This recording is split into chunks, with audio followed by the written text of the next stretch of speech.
Questions for Coach Marshall, Greg? So, but let's start with the basic stuff. Just give me an overview of your room. You happy with how camp's gone for them? What do you think? New guys, old guys? Yeah, I'm very excited what we got going on right now. I really feel like the room has some added depth. Really feel strongly about 8 guys in that room right now. I think they're playing with high effort right now, doing some elite things. It's gonna be exciting this year. I can't wait. I can't wait to line up, to be honest. The returning guys, I guess, 4 guys who started games for you last year. Where have they progressed? Yeah. I'm assuming you're talking about P. Fox, Hud, T. Ray, and Rodney. That's probably the 4 you're talking about. Man, those guys have made tremendous strides in all facets of their playability. I think they all had strong summers, which have allowed them to do that. T. Ray's playing at a really high level right now. He's gotten bigger, he's gotten faster, he's gotten stronger. P. Fox is playing at a really high level right now. Coach Scott's got a saying right now: when in doubt, find the Fox.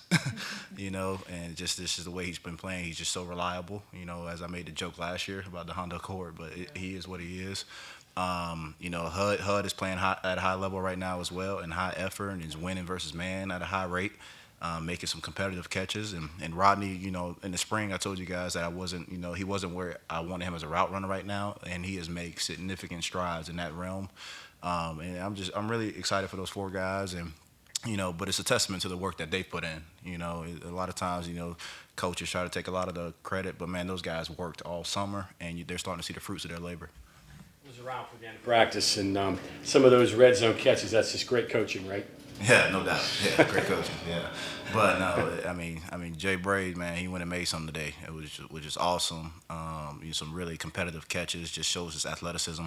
Hud had one deep downfield today. Rodney had one. It was a really good day for us in the red zone, and for us to make the strides that we want to as an offense, we got to be good down there. When we get in that 25-yard line, that's when the wideouts got to come alive. You've got some variety in this group this year. Press man you had some issues with that last year.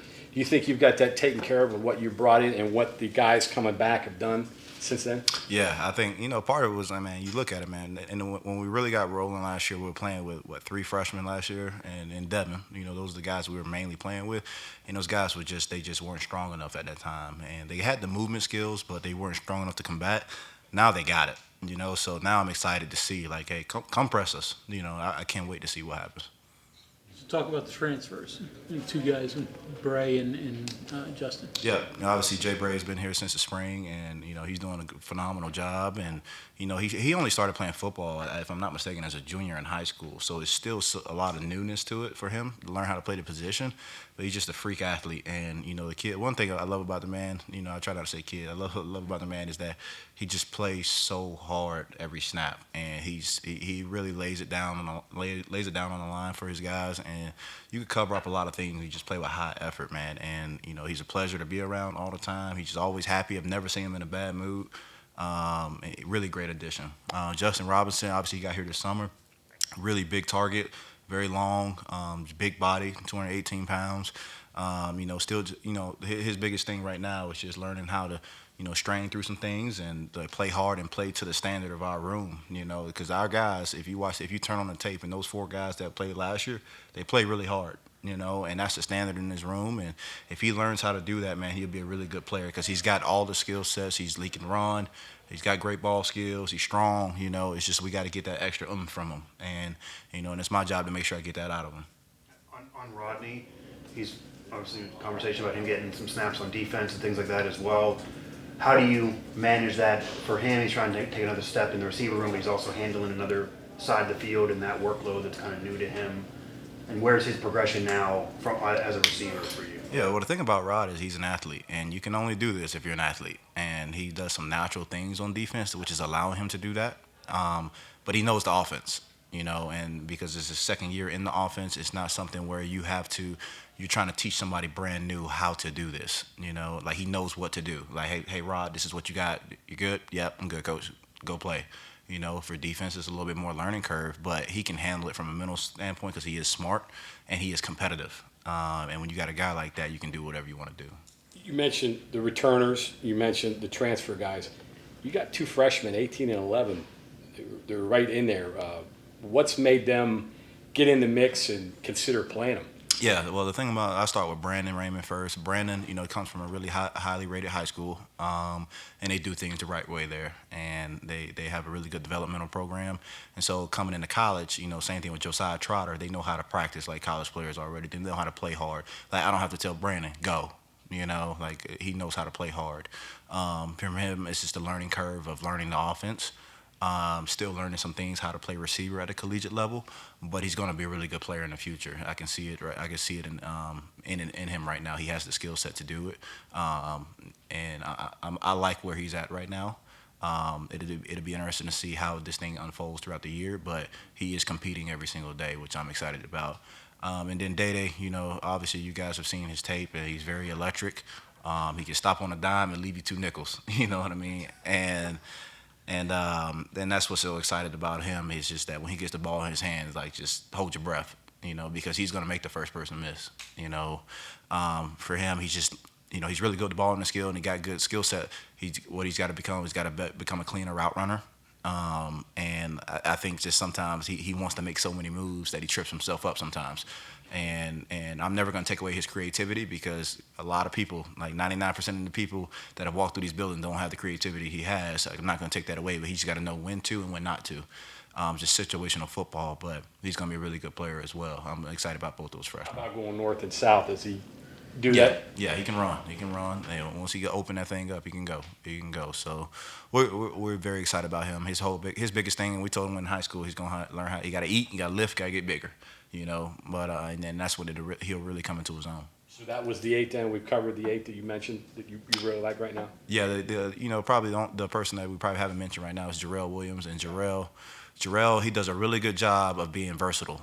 He can play all 3 positions, and he's that guy that I told him before the season, man, you got to be ready to roll at any position and do it well. And that's who he is, and he's playing hard, and he's making some plays, and that's what excites me about him. And he's doing a great job on special teams, and he's going to be a core guy that we need to be there for depth as well. What would you say in terms of Hudson? Obviously, last year wasn't even a scholarship player at this point, ends up emerging, now a star. What does he need to do to take his game to another level for you? Easy on the star. We ain't there yet. He's a good player, but we ain't there yet, and he knows that, and I told him that. But the thing about it is he works like he's still a walk-on. You know what I mean? And he's humble. He has not got that to his head to where he's like, I've arrived, which is awesome.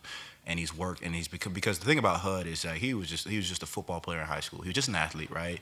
And he played receiver, but I mean, really, was he a receiver? I don't know. He just, hey, throw me the ball, And now he's understanding how to run routes, how to get open versus different leverages, how to control. A bigger thing for him last year was body control. I called him crazy legs sometimes because he would just get so out of whack. But now he's gotten more body control. He's tight within his routes, and he really understands how to create separation now. So like I said, he's made a big jump, and arguably, he's probably had the strongest summer out of all. He's had the strongest summer in the room, just from a work ethic standpoint and a weight room standpoint. Like, no, I don't think anybody out-trained him in my room right now, and that's just a testament to him. Don't get me wrong, the other guys worked hard, but he was at another level this summer. All those guys that you got to consider, what's going to sift it out and determine who's on the field? What are the things that you're demanding of them? What are the things that they have to do to separate themselves? Yeah, man. Every day I treat every practice like a game, and myself and Nick Pareca, my assistant wideout coach, we both grade the game we grade every practice like a game. So we chart production, we chart catches, we chart first downs, we chart explosive plays, we chart forced missed tackles, we chart great blocks, we chart missed blocks, we chart MAs, we chart everything. And typically the guys that start, not typically, for sure, the guys that start are the guys that have the most production points at the end of fall camp. And that's how we do things. I don't do it like, hey, I feel like he's playing better. No, he is playing better than you. This is what it is. And the guys that produce the most are the guys that's going to play, and they all know that. So they're all aware right now. Everybody knows exactly where they sit right now. Oh, for sure. Every Sunday, I give them a cumulative sheet. Hey, this is where the points are, and the guys are at the top are the guys that are going to start. That's how we do things, because I'll never be accused of showing favoritism to anybody, And I love all my guys top to bottom, and they know that. But I'm never going to be saying, no player will ever say, Coach Lau screwed me. No, Yeah, you want to play better. Well, I mean, it is what it is. It is what it is. Yeah. No, hey, women lie, men lie, numbers don't. Bilal, you can help me out with the details here, but you were a high school quarterback Sir, and played receiver in college. sir. It sounds familiar with Rodney. I'm not identical situations, but it kind of a takes one to know one kind of a thing where you For can sure. be patient, understand that transition. Maybe somebody who hasn't been there can't Yeah. do that. What was the connection level like with him, and how has that helped? You know, maybe it's more elongated than what people wanted, but it seemed like the transition has worked. Yeah, it's a little different situation, I would say. 'Cause I think, for Rod, he was an athlete playing quarterback in his high school, and he when you go to when you're in a position like that, it's typically like, hey, you're the best player. Let's just make sure you touch the ball every play. And I wouldn't say he was like an actual quarterback, but the thing about him is he wants to learn. He's eager, and he'll listen. There's that, and when you have that, you can progress. If you don't have an eagerness to learn, if you're not willing to be coached, if you don't want to compete, you're not going to grow. So his progress has been made because of those things. Like, he has the athleticism, and everybody in this room knows that. But it's his eagerness to learn and his willingness to compete that allows him to make the progress that he's made. Worry about attitude or morale last year, by saying, yeah, not yet, not ready yet, got to get better at this one. He does have all that family. Same with Rod. Yeah. Yeah. I mean, it would have been easy for people to just turn their head and be like, I'm not doing this. No, we've never had an issue. Rod's a great kid and great man. Sorry, he's a great man, and we put him in a position to be successful. And he's real with himself too. Like, at some points last year, he probably knew he wasn't ready for certain things, and he understood that. And I'm one of these people. I'm going to be very transparent. I don't hide anything. I don't sugarcoat anything. I'll tell you when you're ready. I'll tell you when you're not. And he understood that, and he knew the things that we had to work on. We met constantly, weekly. Just talk about the things that he needs to get better at. And he brought his little spiral notebook in there. He wrote it down, and he worked on it. So never have to worry about morale. I think sometimes with a guy like him coming from where he's from, with the hype around him coming out of high school, you feel a lot of pressure. I don't think he's that type of person to succumb to pressure. I think he enjoys competing. He enjoys having fun. And I have not seen Rod has not had a moody day since he's been here. Seems like, though, that the depth chart is even more stacked than it would have been last year. So he's a better player now, probably, but it's harder to crack the chart, I'd imagine now. Yeah, and that's what you want, And there's an old saying, high tide rises all boats, And if you can raise the floor of the room, everybody's going to continue to get better, And that's what's happened through this room. It's a very highly competitive room. But the beautiful thing about this room, man, and this will be my 4th year a part of this program, man. This is the tightest the wide receiver room has been since I've been here. I mean, I'm not just talking about the top 3 guys, the top 4 guys. I got 15 guys in there, and I know that if I call one of them at any point in the day, they're not probably by themselves. They're always with each other. They joke around. They send me pictures of them with each other on the boat, out there on Cheat Lake during the summer. They're always together, which is a rare thing.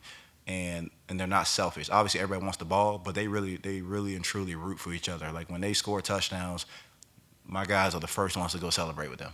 And it's a special thing that you typically don't find in wide receiver rooms because everybody wants the ball. So we really got a special thing going. There's no animosity. Everybody knows if you want to play, you just got to play better. You got a ball, and that's why we that's why we chart practice the way we chart practice every single day. What do you need to see from your group as a whole for more efficient play at the red zone? Say that one more time. What do you need to see from the group as a whole to become more efficient in the red zone? Yeah, the thing is the details, right? Because when you get in the red zone, everything's tighter, right? And you got to hit your spots. And it's a thing that I always say: you be where you're supposed to be and be on time. And it's everything in life. If you're supposed to be in the weight room at 8 o'clock, you better be there at 8 o'clock. But if you got a dig route at 15 yards and you need to catch the ball on the hash, I don't care how you get there. You need to be there at 15 yards on the hash when the quarterback hits his 3rd step. And so it's the little things down there that matters, and that's a big thing Coach Brown has implemented this fall camp. It's just a lot of red zone work, and we're starting to see the fruits of that labor. So I anticipate us being a lot better in the red zone this year. Okay, anything else for Coach Marshall? All right, thank you very much, sir. Appreciate you guys.